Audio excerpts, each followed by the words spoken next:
오늘은 출애굽기 16장 13절에서 14절 말씀입니다. 저녁에는 메추라기가 와서 진에 덮이고 아침에는 이슬이 진 사면에 있더니 그 이슬이 마른 후에 광야 지면에 작고 둥글며 서리같이 세미한 것이 있는지라. 아멘. 그래서 이제 출애굽기 16장은 이스라엘 백성이 애굽에 나와서 신광야에 이르렀는데 이제는 먹을 것이 없다고 불평원망했습니다. 그래서 이제 하나님이 너희한테 고기와 떡을 준다고 했습니다. 그래서 이제 준다고는 하셨는데 이제 어떻게 줄지 그게 궁금하지 않습니까? 도대체 고기는 어디서 나며 돼지를 키운 것도 아니고 소를 키운 것도 아니고 양을 키운 것도 아니고 고기를 어디서 나서 고기를 준다는 겁니까? 그리고 이제 빵을 준다고 했는데 뭐 벼를 키운 것도 아니고 밀을 키운 것도 아니고 뭐 식물을 어떻게 사막에서 뭘 키우겠습니까? 그러니까 목축을 한 것도 아니고 농사를 지은 것도 아닙니다. 그런데 그런 것이 없어도 하나님은 고기와 떡을 준다고 말씀하셨습니다. 그래서 하나님의 응답이 어떻게 나타나는지 보십시오. 이제 사람은 불가능해도 하나님은 하실 수 있다는 것입니다. 사람의 눈에는 고기를 도대체 어디서 나며 떡을 어디서 나겠느냐? 이 사막에, 이 광야에 어디서 가지고 오겠느냐? 이스라엘 백성도 우리와 똑같은 생각이었을 겁니다. 그런데 하나님은 사람으로서는 불가능하나 하나님은 기적을 일으키십니다. 그 응답이 13절에 나옵니다. 저녁에는 메추라기가 와서 진에 덮이고 아침에는 이슬이 진 사면에 있더니 14절 그 이슬이 마른 후에 광야 지면에 작고 둥글며 서리같이 세미한 것이 있는지라. 그래서 이제 고기에 대해서 말씀을 드리겠습니다. 그래서 저녁에는 메추라기가 와서 진에 덮이고 우리도 이제 메추리알은 먹고 있죠. 근데 이제 우리는 치킨은 시켜 먹어도 메추리는 없지 않습니까? 메추리는 아직 안 먹는데 그 메추리를 이제 진에 다 덮이게 합니다. 그래서 이제 나중에 나오는데 하나님께서 그 바람을 불게 하십니다. 그래서 메추리가 다 날아가다가 이제 후두두둑 다 떨어지는 겁니다. 그래서 메추라기 그 새가 엄청나게 많이 떨어집니다. 그래서 이제 어떻게 먹었다고 그 표현이 나오냐면은 코에서 기름 냄새가 날 때까지 우리도 치킨 많이 먹으면은 막 너무 많이 먹으면 기름 냄새 나고 그렇지 않습니까? 그러니까 메추리 고기를 먹고 기름 냄새가 날 때까지 그러니까 입에 물릴 때까지 그렇게 많이 메추리 고기를 가져다 주셨다는 겁니다. 그래서 고기는 해결되었지요? 이제 광야에서 사막에서 이제 목축 이런 거 안 해도 닭을 안 키워도 하나님께서 그 메추리를 바람을 불게 하셔서 다 진에 그 이스라엘 백성이 머무는 진에 떨어지게 해서 이제 메추리 고기를 먹게 하십니다. 그러면 이제 떡을 주신다고 했는데 도대체 그러면은 빵은 어디서 나냐? 떡은 어디서 나냐? 그래서 이제 이렇게 말씀하십니다. 아침에는 이슬이 진 사면에 있더니 그래서 이제 이스라엘 백성이 머무는 진에 이제 아침에 이슬이 내립니다. 이제 사막 지역에 이제 이슬이 내리는 거죠. 그런데 그 이슬이 사라지고 나서 사막 그 땅에 뭐가 생기냐면은 서리 같은 얇은 조각, 플레이크. 영어로 플레이크라고 나옵니다. 그게 이제 얇은 조각인데, 이제 서리가 내린 다음에 물이 증발하고, 거기서 이제 이렇게 이제 얇은 뭐가 있다는 겁니다. 그게 이제 나중에 이제 그 만나가 되는 건데, 그 만나를 하나님께서 이제 하늘에서 매일 아침마다 땅에 내려주시는 겁니다. 그래서 그걸 거두어다가 먹습니다. 그래서 성경에서는 그 이름을 만나라고 합니다. 근데 이제 만나라는 뜻은 무엇이냐면은 히브리어로 이제 만인데 그 뜻이 무엇이냐? 이게 도대체 무엇이냐? 그 말이 만이라는 뜻입니다. 근데 그 히브리어 만을 헬라 성경에서는 만나로 번역하고 있다고 합니다. 그래서 우리가 만나라고 그렇게 얘기를 합니다. 그래서 광야에 이스라엘에게 공급된 양식이 만나입니다. 그래서 제가 생각할 때는 쌀가루 비슷하게 이제 얇게 이제 우리나라 전병 이런 거 있지 않습니까? 얇게 해가지고 그걸 뭉쳐가지고 먹으면은 떡같이 되겠지요. 그래서 중요한 건 뭐냐면은 하나님께서 하늘에서 고기를 내려주셨고 또한 하늘에서 만나를 내려주셨다는 겁니다. 사람으로서는 불가능한 일. 도대체 농사를 했냐? 목축을 했냐? 고기가 어디서 나냐? 곡식이 어디서 나냐? 우리는 이것만 생각했는데 하나님은 하늘에서 새가 떨어지게 하시고 하늘에서 서리같이 내리게 해서 거기서 이제 만나를 주셨습니다. 그래서 이제 이번에 요점은 뭐냐면은 하나님께서는 사람으로서는 불가능한 일, 사람으로서는 할 수 없다고 생각한 일, 그것을 하나님께서는 하실 수 있다는 것입니다. 하나님께는 능치 못함이 없다는 것입니다. 그래서 우리가 인생을 살아갈 때, 내 인생 여기서 막히는 것 같은데 여기는 진짜 담이다. 내가 이 담은 못 넣는다. 이거는 사람이 할 일이 아니다. 사람으로서는 할 수 있는 일이 아니다. 뭐 이런 일들이 있지 않습니까? 그것을 우리는 할 수 없지만 하나님께 기도하면 하나님께서 기적으로 역사하신다는 겁니다. 우리가 상상하지도 못했던 방법으로 역사하신다는 겁니다. 어떻게 이스라엘 백성이 상상이나 했겠습니까? 고기 달라고 했는데 소고기, 양고기, 목축해가지고 그거 둘 줄 알았는데 그게 아니고 하늘에 날아가는 새를 다 떨어지게 해서 먹이게 하신 겁니다. 어떻게 그것을 상상이나 했겠습니까? 모세도 그랬습니다. 하나님, 이 광야에 어디서 이렇게 많은 이스라엘 백성한테 먹을 고기를 얻겠습니까? 그렇습니다. 사람으로서는 도저히 상상이 불가능한 것입니다. 이렇게 많은 사람들한테 치킨 한 마리씩 시켜준다고? 그러나 치킨 한 마리가 아니고 100마리씩은 준 것 같습니다. 그래서 기름이 코에 넘치도록 먹었다는 것입니다. 그래서 우리가 인생을 살아갈 때 내 힘으로 할 수 없을 때 하나님께 기도하고 의지하면 하나님의 뜻대로 하나님께서 원하시면 그 일을 하나님의 뜻대로 기적과 역사로 해결하여 주실 것입니다. 그래서 이제 이게 패턴이 비슷한 게 또 나오는데 신약 성경에 보면은 이거는 더 상상을 뛰어넘습니다. 뭐냐면은 오병이어, 다섯오, 병, 이제 떡 이제 병자고 그리고 이, 두 개 이, 둘 이, 그리고 물고기여. 그래서 떡 5개와 물고기 2마리로 그 이제 신약 성경 예수님이 이제 설교를 하시지 않습니까?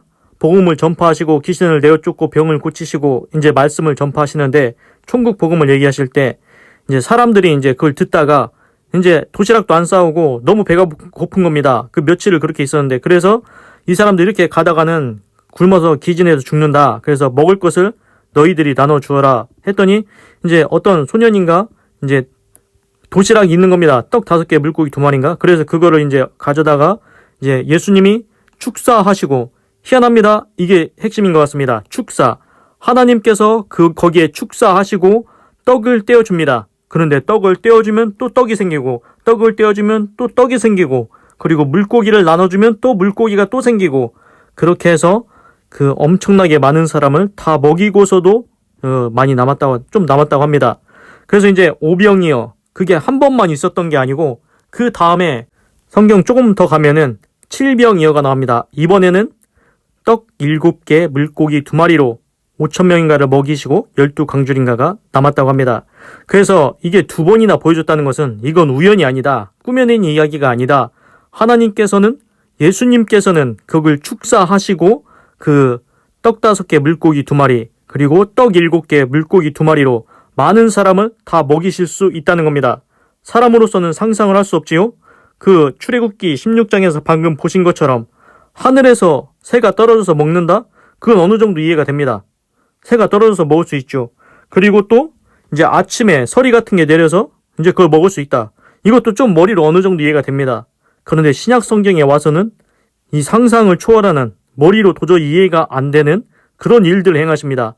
떡 5개, 물고기 2마리로 이렇게 많은 사람이 먹을 수 있다고? 떡을 뗐는데 또 떡이 생긴다? 물고기를 나눠주는데 또 물고기가 생긴다? 희한하지 않습니까? 이건 사람이 도저히 할 수 없는 일입니다. 날아가는 새는 우리가 잡아서 먹을 수는 있지만 떡이 없었는데 떡을 떼어주니 또 떡이 생긴다? 이거는 인간의 머리로는 도저히 상상이 불가능한 겁니다. 이것처럼 하나님은 불가능한 일을 행하실 수 있다는 것입니다. 이와 똑같은 패턴이 또 하나 나옵니다. 구약 성경에서 어떤 과부가 이제 자기 자식들이 이제 먹고 살아야 되는데 아무것도 남은 게 없는 겁니다. 그래서 선지자가 이렇게 얘기합니다. 집에 그릇이 있냐? 그릇이 없으면은 동네에서 다 그릇을 빌려와라. 그리고서는 그 기름병에 조금 남았는데 그거를 가지고 그 그릇에다가 빌려온 그릇에다 계속 부으라고 합니다. 그런데 또 신기합니다. 기름이 그치질 않는 겁니다. 이 그릇 다 비우면 또 다른 그릇 갖다 대고 이 그릇 다 비우면 또 다른 그릇 갖다 대고 그 병에서 기름이 그치질 않는 겁니다. 그래서 빌려온 모든 그릇에 그 기름이 다 찰 때까지 그 기름이 계속 나왔다고 합니다. 그래서 빚진 것을 다 갚고 그 자식들이랑 같이 살게 되었다고 합니다. 그래서 여기서 핵심은 뭐냐면은 그 기름이 어디서 났는지 모르겠지만 병에 있는 기름이 따르면은 또 나오고 따르면 또 나오고 계속 나왔다는 겁니다. 우리의 머리로는 도저히 상상할 수 없지요. 그런데 이것을 이제 과학적으로 제가 한번 접근해 보았습니다. 우리가 실제로 보면은 떡이든 물고기든 기름이든 다 화학이지 않습니까? 우리가 물을 먹지 않습니까? 그 물은 H2O입니다. 수소 두 개에다가 물, 그 산소 하나입니다. 수소 두 개에 산소 하나, 그 H2O, 그게 합쳐져서 물이 됩니다. 그래서 현미경으로 보면은 양파도 그 세포를 더 자세히 보면은 양파의 그 분자가 보일 것입니다. 그래서 분자보다 더 작은 게 원자이고 원자를 더 세밀하게 보면 중성자, 양성자, 전자가 있습니다. 그래서 모든 물체는 우리 물질 세계는 이제 분자, 그 작게는 원자, 더 작게는 중성자, 양성자, 전자 이렇게 있습니다. 그렇게 따지고 보면은 만약에 하나님이 세상을 천지를 창조하신 분이 전자와 양성자와 중성자, 원자, 분자 이거 다 조종이 가능하지 않겠습니까? 하나님께서는 그 모든 것을 조절할 수 있습니다. 제어할 수 있습니다. 그러면은 지금 우리가 공기 중에 공기가 있습니다. O2, 산소 두 개가 있습니다. 그게 이제 산소입니다. 그리고 질소, N이 이제 질소, 나이트로젠, 그래가지고 질소가 있지요. 질소가 70몇 프로인가 기고 산소가 20몇 프로인가 있지 않습니까? 그것처럼 공기 중에도 다 있는 겁니다. 중성자, 양성자, 전자, 분자, 원자 다 있습니다. 그러면은 그걸 다 제어하고 그렇게 관리하고 조절하실 수 있는 분이 하나님이시라면은 하나님께서는 공기 중에서도 물질을 만들어낼 수 있다는 것입니다. 그래서 떡을 떼면 또 그 떡이 생긴다? 물고기를 하나 주면은 또 물고기가 늘어난다? 기름을 따르면 또 기름이 늘어난다? 이거는 가능하다는 것입니다. 과학적인 접근으로 충분히 가능하다는 것입니다. 그래서 보통 사람이 과학을 배우지 않은 사람이 볼 때는 이거는 불가능하다 생각하겠지만 우리가 과학적으로 더 접근해 본다면은 그 화학적으로 그 원자까지 그 안에 있는 것까지 다 제어할 수 있으시다면은 공기 중에서도 물질을 만들어내실 수 있다. 그래서 하나님께서는 충분히 가능하다는 것입니다. 그냥 보통 사람이 볼 때는 이거는 머리가 이해가 안 된다. 이거는 할 수 없다 하지만 더 자세히 우리가 조금씩 더 알아가고 있지 않습니까? 과학적인 발전이 하나님의 역사를 설명해 줄 수 있는 것입니다. 그렇기 때문에 하나님께서 행하시는 일, 사람의 눈에는 불가능처럼 보이지만 그것 속에도 과학적인 원리가 들어 있습니다. 하나님께서는 기적적인 일을 행하실 수 있으십니다. 기도하겠습니다. 하나님, 오늘은 출애굽기 16장 13절에서 14절을 읽고 묵상해 보았습니다. 하나님께서 정말로 이스라엘 백성들이 불평하고 원망했지만 그래도 은혜를 베푸셔서 정말로 고기와 떡을 주셨습니다. 근데 어떻게 주시느냐? 사람으로서는 불가능한 방법. 목축을 한 것도 아니고 농사를 지은 것도 아닌데 사막에서 어떻게 그걸 하겠습니까? 그런데도 하늘에서 메추라기가 떨어져서 그 쇠고기를 먹었습니다. 그리고 아침에는 이슬이 진 사면에 있더니 거기서 얇은 조각 같은 그 만나를 얻게 되었습니다. 그래서 정말로 떡과 고기를 주셨습니다. 하나님께서는 불가능을 사람으로서는 불가능한 것, 하나님께로서는 다 하실 수 있다는 것 알았습니다. 떡 5개, 물고기 2마리, 떡 7개, 물고기 2마리로 수많은 사람을 먹이시고 또 기름을 계속 그릇에 부어도 기름이 계속 나온 것, 그 모든 것이 사람으로서는 불가능하지만 하나님은 가능하시다는 겁니다. 하나님은 인간의 한계를 초월해서 역사하십니다. 하나님, 우리가 인생의 문제를 만날 때 나는 여기까지인가 보다, 인생의 담을 만날 때, 인생의 벽을 만날 때 하나님, 이거는 도저히 내 힘으로 할 수가 없습니다.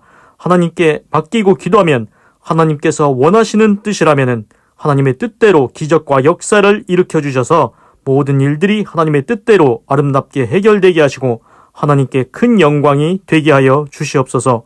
하나님의 일을 할 때 하나님께서 함께 하시는 줄 믿습니다. 하나님께서 이스라엘 백성을 버려두지 아니하시고 하나님께서 이스라엘 백성을 광야에서도 먹이시고 하나님께서 채워주십니다. 하나님, 우리 인생을 버려두지 아니하시고 우리에게 항상 종길로 인도하시는 여호와 하나님을 의지하며 하나님의 선한 뜻과 계획을 이루며 살게 하시옵소서. 이전까지는 사단의 종이었으나 이제는 하나님의 사람이 되었사오니 하나님의 자녀가 되었으니 이제는 하나님의 이름을 영화롭게 하는 자, 영광되게 하는 자, 그리고 하나님의 아름다운 선한 뜻과 계획을 이루는 동안 기적과 역사도 나타내어 정말로 하나님이 살아계시구나, 이것을 많은 사람들이 아는 역사도 일어나게 하여 주시옵소서. 하나님 감사합니다. 사랑합니다. 찬양합니다. 주님 홀로 영광 받으소서. 사랑이 많으신 예수님의 이름으로 기도드립니다. 아멘. 건강하시고 예수님 믿고 구원 받으시고 예수의 구주 하나님의 축복이 임할지어다. 아멘.